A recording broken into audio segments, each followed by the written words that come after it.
Vous savez, en Afrique, le respect des parents et des aînés, ce n'est pas juste une question de politesse, c'est bien plus que ça. C'est une philosophie, une manière de vivre. Mais pourquoi apportons autant d'importance à cette tradition?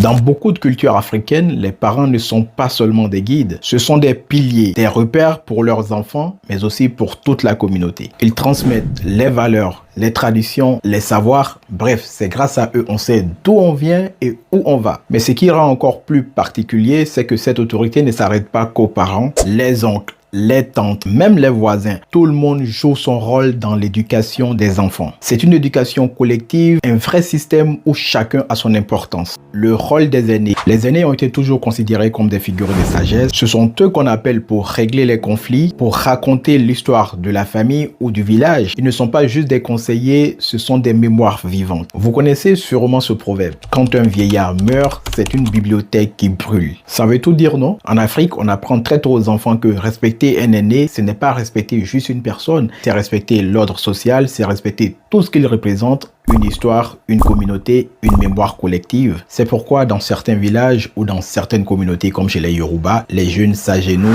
ou s'inclinent en saluant les aînés. En retour, les jeunes bénéficient de conseils précieux et des bénédictions pour affronter les défis de la vie. Dans la plupart des cultures africaines, ignorer ou manquer du respect envers un aîné est perçu comme une grave offense. Cela peut entraîner des sanctions symboliques comme des excuses publiques ou des rites de réconciliation.